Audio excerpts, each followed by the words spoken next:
नमस्कार, good evening, शुभ संध्या। दोस्तों, स्वागत है आपका अपने ही कार्यक्रम स्पोर्ट्स कैन में। अगले 15 मिनट खेल जगत की तमाम खबरें होंगी, फुटबॉल की हों, क्रिकेट की हों, गोल्फ की हों या फिर बैडमिंटन की हों। तमाम खेल खबरों पर चर्चा करेंगे। पहले स्वीकार कीजिए लवली निगम का नमस्कार। और खेल खबरों पर चर्चा के लिए आज हमने स्टूडियो में आमंत्रित किया है वरिष्ठ खेल पत्रकार मनोज जोशी को। मनोज जी नमस्कार, स्टूडियो में आपका स्वागत है। धन्यवाद। तो फीफा का जो है और कहें कि चरम और एक कदम आगे बढ़ गया है। क्वार्टर फाइनल मुकाबले आज से शुरू हो गए हैं। पहला क्वार्टर फाइनल शुरू हो चुका है ब्राजील और क्रोएशिया के बीच। बहुत कहते हैं कि अब 8 टीमें बची हैं, तो अब और ज्यादा लोगों में रोमांचन वो बढ़ गया है। बिल्कुल। और जब ब्राजील की टीम आती है ना, जब हमें टीवी पर उनको देखने को मिलता है, तो उनका जो खेल है, खेलने की शैली है, हमारी हॉकी टीम से बहुत मिलती जुलती है। बहुत शॉर्ट पासेस में खेलते हैं, क्योंकि भारत में फुटबॉल से ज्यादा हॉकी का प्रचलन रहा है, हमारा स्वर्णिम अतीत रहा है। तो हमें ब्राजील के जो खिलाड़ी हैं उनसे बहुत अपनापन सा लगता है। तो ये टीम जो है जिस तरह से, जिस शैली से खेलती है, शॉर्ट पासेस से खेलती है, और जो इनकी 4-2-3-1 की जो व्यू रचना है वो भी हमसे काफी मेल खाती है। और वहीं क्रोएशिया की टीम अगर हम देखें तो ये टीम जो है अब 4-3-3 से खेलेगी, लेकिन इसके 4 में से 3 मुकाबले अगर देखें तो गोललेस रहे हैं। वो तो बात अलग है कि जापान को इन्होंने पेनल्टी शूटआउट में हरा दिया 3-1 से, नहीं तो इनके मुकाबले गोललेस रहे हैं। तो मुझे लगता है कि ब्राजील फेवरेट है। इस पर और विस्तार से चर्चा करेंगे, लेकिन पहले सुर्खियां। फीफा विश्व कप फुटबॉल के पहले क्वार्टर फाइनल मुकाबले में ब्राजील और क्रोएशिया आमने सामने देर रात 12:30 बजे नीदरलैंड्स और अर्जेंटीना के बीच मुकाबला होगा। भारत और बांग्लादेश के बीच 3 मैचों की श्रृंखला का तीसरा और अंतिम एक दिवसीय मैच कल। गोल्फ में ज्योति रंधावा, जीफ मिल्खा सिंह तीसरे राउंड की समाप्ति के बाद पीजीए टूर चैंपियंस कार्ड हासिल करने की होड़ में पिछड़े, और एचएस प्रणय ने BWF world tour badminton finals में विश्व के नंबर 1 खिलाड़ी विक्टर एक्सेल्सन को हराया। शुरुआत यहीं से करते हैं। फीफा वर्ल्ड कप से मुकाबले शुरू हो गए हैं। क्वार्टर फाइनल यानी अंतिम 8 के मुकाबले। पहले मैच में ब्राजील का मुकाबला क्रोएशिया से अभी शुरू ही हुआ है 3-4 मिनट पहले। गोल कुछ होगा तो हम आपको जरूर बताएंगे, लेकिन जैसा कि हम बात कर रहे थे, ब्राजील नो डाउट फेवरेट है और यही लोगों को उम्मीद है कि विश्व कप का सर्वश्रेष्ठ टीम कोई है या दावेदार है तो ब्राजील है। क्रोएशिया पिछले साल विश्व कप में फाइनलिस्ट था, उसके पास भी देखा जाए तो अनुभवी खिलाड़ी हैं, अनुभव है, सब कुछ है, तो एक जबरदस्त मैच तो देखने को मिलेगा। जबरदस्त मैच तो देखने को मिलेगा, लेकिन लुका मॉड्रिच हैं, जैसे आपने अनुभवी खिलाड़ी की बात की, लेकिन वो बड़े औसत फॉर्म से गुजर रहे हैं। फॉर्म उनका बहुत अच्छा नहीं है। हाँ, गोलकीपर जरूर उनके जो डोमिनिक लिवाकोविच हैं उनसे काफी उम्मीदें टिकी हुई हैं, लेकिन वहीं अगर इनके सामने अटैक देखेंगे ना, वो बहुत जबरदस्त है। चाहे वो नेमार हो, जिन्होंने पिछले 11 मैचों में 8 गोल दागे हैं, और विनीशियस जो नई सनसनी है, बहुत खतरनाक साबित हो रहे हैं। रिचार्लसन जो 3 गोल कर चुके हैं, जिन्होंने सीजर किक में पहले मैच में बहुत ही शानदार गोल करके समा बांध दिया था।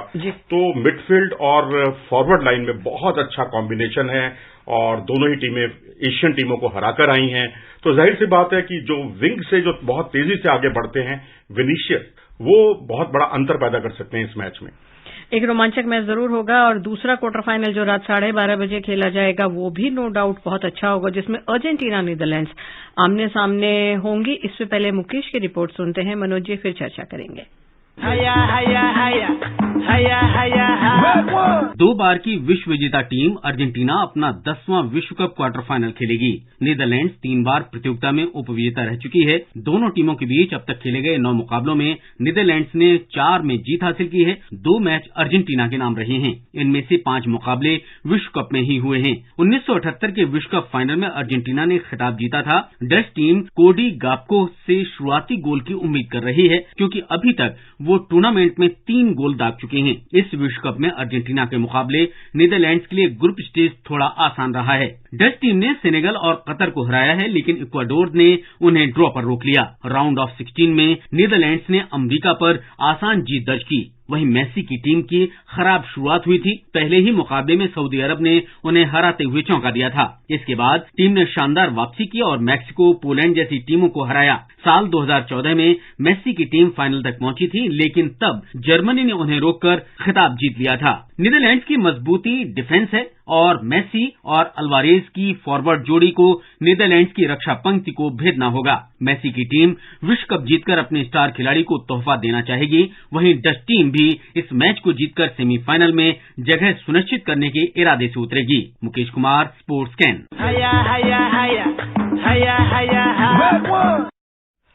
तो देखा जाए किसका पलड़ा भारी लग रहा है। आपको लग रहा है कि हॉलैंड का ज्यादा भारी है, और अर्जेंटीना की भी बात करें तो वो भी चाहेगी कि मेसी जो अपना आखिरी विश्व कप खेल रहे हैं फाइनलिस्ट बने और खिताब जीते। देखिए, मुझे बहुत संघर्षपूर्ण मुकाबले की उम्मीद लग रही है इस मुकाबले में, क्योंकि अगर आप देखें तो 36 मैचों के जो अपराजित क्रम को उनका यहां पर आकर टूटा, सऊदी अरब से वो हारे पहला मुकाबला, और उसके बाद टीम उतनी लय में अर्जेंटीना की टीम दिखाई नहीं दे रही जितना कि पहले या कोपा अमेरिका में दिखाई दे रही थी। और उनके जो मार्टिनेज हैं वो बहुत पुअर फॉर्म से गुजर रहे हैं, खराब फॉर्म से। जूनियर अल्वारेज ने जरूर उम्मीदें जगाई हैं, लेकिन मैं समझता हूं मेसी, मार्टिनेज और अल्वारेज का जो तिकड़ी है इनको ये बहुत बड़ी चुनौती होगी नीदरलैंड के लिए, खासकर उसके जो रक्षा पंक्ति के खिलाड़ी है वान डिक, और साथ ही मैं कहूंगा कोडी गाक्पो वो जो है 3 गोल भी उन्होंने किए हैं, और बेहतरीन उनका प्रदर्शन रहा। मैफिस डीपे उनके बहुत अच्छे स्टार खिलाड़ी हैं। तो मुझे लगता है बहुत संघर्ष और बहुत करीबी मुकाबला होगा। और व्यू रचना अगर हम देखें तो 4-3-3 से खेलती है अर्जेंटीना, और वहीं नीदरलैंड की टीम 3 फॉरवर्ड्स के साथ और 4 मिडफील्डर के साथ खेलती है। मेसी का जैसे हम पहले एक बार कर रहे थे चर्चा, आके अंतिम 16 में उन्होंने नॉकआउट दौर में गोल किया, उससे जाहिर तौर पर वो भी कहते हैं ना एक तरीके से उनमें आया होगा मैजिक की बात कर रही हैं आप शायद। मैं बात कर रही हूँ। और साथ में जिस तरीके से सऊदी अरब ने हरा के उन्हें जरूर चौंकाया था, लेकिन उसके बाद जबरदस्त वापसी की थी, शानदार वापसी की। एक बड़ा खिलाड़ी ही होता है, और उन्होंने जिस तरीके से वो लेफ्ट फुटर से गोल दागते हैं, तमाम टीमों ने, दुनिया भर की टीमों ने उनके लेफ्ट फुट पर एक पारखी नजर रखी, उनको ब्लॉक करने की रणनीति अपनाई, लेकिन सब रणनीतियां फेल हो जाती हैं। वो कोई ना कोई रास्ता बना ही लेते हैं अपने लेफ्ट फुटर से गोल करने का। यानी दोनों मैच जो है आज जबरदस्त होंगे, और देखते हैं कि दोनों में से कौन आगे जो मुझे लगता है दूसरा मैच ज्यादा संघर्षपूर्ण होगा, और पहला मैच जो है उसमें ब्राजील का पलड़ा भारी है, थोड़ा पलड़ा भारी लग रहा है। क्रिकेट के मैदान की ओर रुख करें मनोज जी। भारत बांग्लादेश की मैच 3 एक दिवसीय मैचों की श्रृंखला का तीसरा और अंतिम क्रिकेट मैच कल बांग्लादेश में खेला जाएगा। मैच भारतीय समयानुसार 11:30 बजे शुरू होगा। विशाल की रिपोर्ट के बाद इस पर चर्चा करेंगे। सीरीज गंवा चुकी भारतीय टीम क्लीन स्वीप से बचने के इरादे से मैदान पर उतरेगी। कुलदीप यादव की टीम में वापसी हुई है। भारत के 3 खिलाड़ी चोटिल हो गए हैं। कप्तान रोहित शर्मा दूसरे वनडे मैच के दौरान फील्डिंग करते समय चोटिल हो गए थे, और अब वो कल टीम का हिस्सा नहीं होंगे। रोहित के अलावा तेज गेंदबाज कुलदीप सेन भी पहले वनडे के बाद पीठ में अकड़न की शिकायत के बाद पूरी श्रृंखला से बाहर हो गए हैं। रोहित और कुलदीप सेन के अलावा दीपक चाहर भी चोट के बाद सीरीज से बाहर हो गए। 3 खिलाड़ियों के श्रृंखला से बाहर होने के बाद टीम को मजबूती देने के लिए तीसरे और आखिरी वनडे मुकाबले के लिए कुलदीप यादव को टीम में शामिल किया गया है। रोहित की गैर मौजूदगी में केएल राहुल टीम की कमान संभालेंगे। कुलदीप पिछली बार भारत की तरफ से इसी साल अक्टूबर में दक्षिण अफ्रीका के खिलाफ तीसरे वनडे में नजर आए थे। इस मुकाबले के बाद से ही वो टीम से बाहर थे। Vishal Sharma, sports can.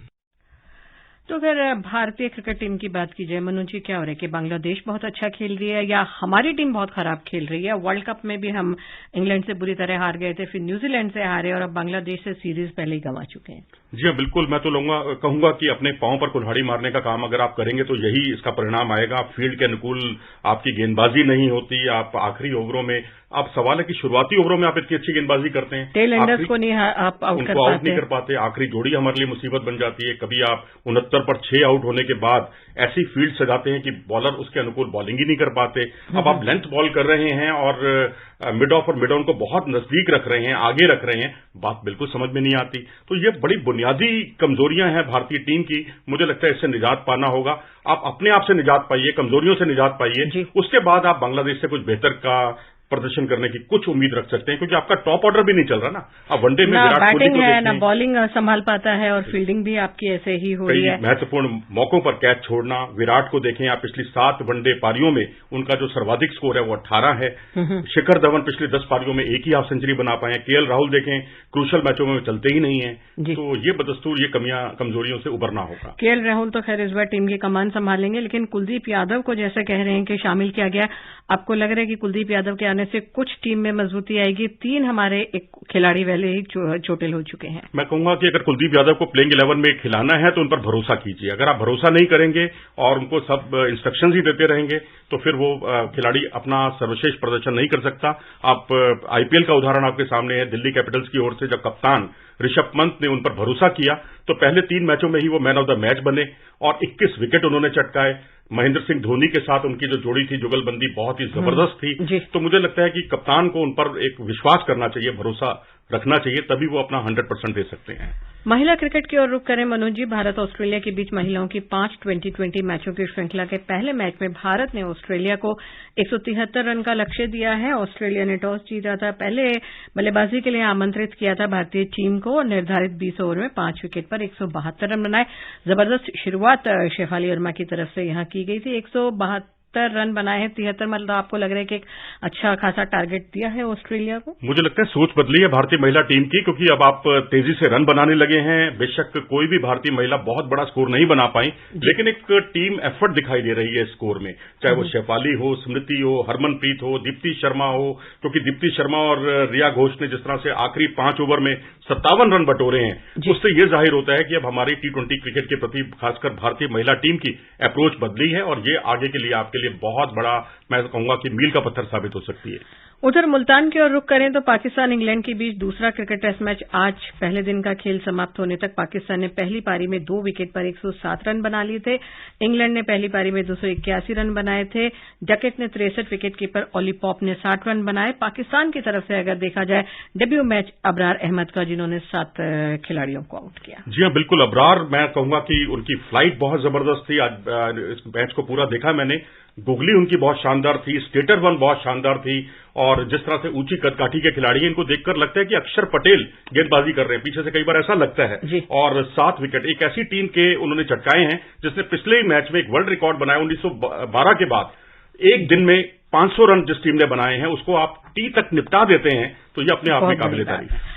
Golf की रुख करें। भारत के ज्योति रंधावा, जीव मिल्खा सिंह तीसरे राउंड की समाप्ति के बाद PGA टूर चैंपियंस कार्ड हासिल करने की दौड़ में पिछड़ गए हैं। और उधर बैडमिंटन में भारत के HS प्रणय ने BWF world tour badminton final में विक्टर एक्सेल्सन को हरा दिया, लेकिन क्योंकि पहले 2 मुकाबले हार चुके थे, सेमीफाइनल में नहीं पहुंच पाए हैं। BWF world tour badminton final में एकमात्र चुनौती HS प्रणय की थी। संक्षिप्त से टिप्पणी इसमें कि नहीं आगे पहुंच पाए, लेकिन विक्टर एक्सेल्सन जैसे नंबर 1 खिलाड़ी को हराने का जो है जरूर कुछ फायदा या बढ़ा होगा। जी बिल्कुल। 2 बार के वर्ल्ड चैंपियन है एक्सेल्सन और ओलंपिक चैंपियन है। टोक्यो में उन्होंने स्वर्ण पदक हासिल किया था और जिस तरह से लक्ष्य सेन ने उनको हराया था जर्मन ओपन के सेमीफाइनल में, तो यहां उम्मीदें जगी थी कि यहां जिस तरह से प्रणय ने खेला और जिस तरह से उन्होंने अपनी संघर्ष क्षमता का परिचय दिया और बढ़त बनाई, उन्होंने अच्छी रैलियां की और थकाकर उन्होंने कोशिश किया जितनी लंबी रैली चलेंगी उतना उनको एडवांटेज रहेगा और वही उस एडवांटेज का उन्होंने लाभ उठाया। चलते चलते बात युवा मामले खेल मंत्री अनुराग ठाकुर, उन्होंने आज बताया है कि देश भर में अगले साल 15 अगस्त तक खेलो इंडिया के 1000 केंद्र को ले जाएंगे।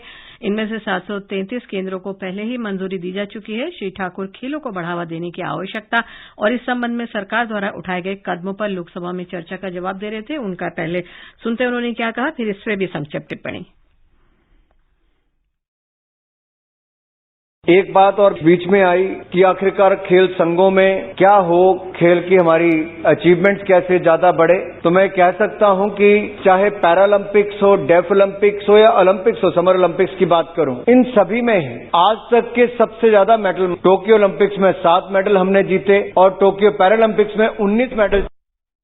बहुत शानदार प्रदर्शन और सबसे बड़ी बात, सरकार ने खेलों के प्रति लोगों के दृष्टिकोण को बदला है। अब ग्रास रूट लेवल पर काम हो रहा है। जी हां, बिल्कुल। और ओलंपिक और पैरालंपिक में जैसा कि अनुराग जी ने कहा, सर्वश्रेष्ठ प्रदर्शन भारत ने किया और उसके अलावा अब मध्य प्रदेश में खेलो इंडिया नेशनल गेम्स होंगे, जो नेशनल गेम्स 5-5, 6-6 साल, 7-7 साल बाद हुआ करते थे और वो अब जो है नियमित रूप से होने लगे हैं। ये सरकार की बहुत बड़ी उपलब्धि है और साथ ही अब खेलो इंडिया स्कूल गेम्स और खेलो इंडिया यूनिवर्सिटी गेम्स का भी आयोजन होगा। बस इस चर्चा को यहीं विराम देते हैं। आप हमारे स्टूडियो में आए इसके लिए बहुत बहुत धन्यवाद मनोज जी। धन्यवाद। और लिसनर्स, शुभ रात्रि। कल फिर मिलेंगे। नमस्कार।